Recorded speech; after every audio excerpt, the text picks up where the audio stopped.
gars yi na ngeen def maa ngi leen di ziar di leen ziar bu amul àpp dama ñëwoon pour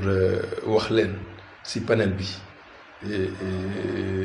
un peu sur la maladie bi nga xam ni moom moo lëmbee temps yi àdduna bi. Je veux juste parler aux gens yi nga xam ni dañuy distiller des nouvelles yoo xam ni amul fenn. D'abord j'ai vu Papis Ba wala sama benn cousine Louisa dugal ci net bi que les Chinois sont satisfaits ci benn vaccin bu waa Sénégal def. Je vous affirme tey que Sénégal defarul benn vaccin. Sénégal fi mu nekk nii amul benn vaccin boo xam ni defar na ko. Il n'y a pas de vaccin au niveau mondial. fi mu nekk nii les malades qu'on reçoit ont fait un traitement bu ñuy wax symptomatique. Traitement symptomatique mooy lan su amee fièvre ñu joxe luy wàcce fièvre su amee sëqat ñu joxe luy kii su amee infection ñu joxe ay antibiotique loolu mooy traitement symptomatique. C'est-à-dire que virus noonu lay doxee et normalement le virus devrait faire 5 jours et puis après jàll mais li ñu constaté temps yi ci virus bi mooy problème. C'est-à-dire que le virus originel bi nga xam ne Chine la nekkoon dafa def mutation dëgg dafa def mutation ba nga xam ni que dafa jël génome ADN benn séquence boo xam ni c'est l'ADN du HIV. ADN HIV moom la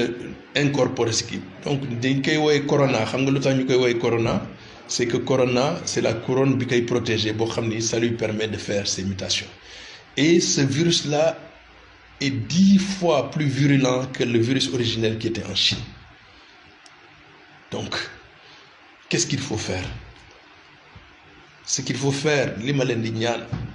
mooy il faut arrêter tout ce qui est regroupement religieux ay Kazu Rajab ay xawma lan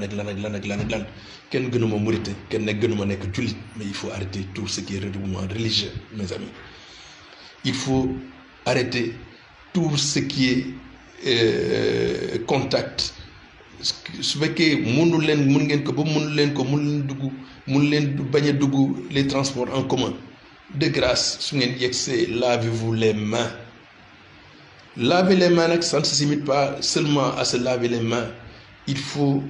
se laver les mains veut dire aussi que ngeen laver tous les outils yi nga xam ni moom la ñuy utiliser c'est-à-dire les télécommandes les tablettes les portables tout ce qui est kii nga xam ni xale yi mën nañ ko laal wala leneen mën nañ ko laal ak loolu. li ci des mooy il y a des numéros verts yoo xam ne dañ ko affiché ku ci am feebar commencé sëqat commencé def lii commencé def la jàppale ma bul dem hôpital su fekkee yow tu as été en contact avec quelqu'un bu ñu infecté wool benn numéro vert boobu dinaa ko joxe léegi wool teel numéro vert boobu soit le SAMU soit SOS médecin gars yi jël si la et puis mettre la dans des conditions kii et puis nga jàppale ma nga isolé wu de ta famille. Donc kër gu nekk war na am peut-être chambre boo xam ni dinañu mën a kii pour isoler nit. Gis naa démb des collègues italiens ay médecins italiens di jooy ils ne parviennent plus à traiter le truc là et c'est un pays développé. J'ai vu dans les réanimations en Italie des gens yoo xam ni plus de 200 personnes sous soins intensifs. sama benn xarit woon na ma léegi nee na ma Italie quand il y a 2 personnes dañuy choisir kan la ñuy sauver ak ko ñu dul sauver. Donc pour que loolu nag bañ yegg ci fii il faut que yéen tamit ngeen xam ni que lii du fo. N'écoutez pas certains gens qui vous disent que ni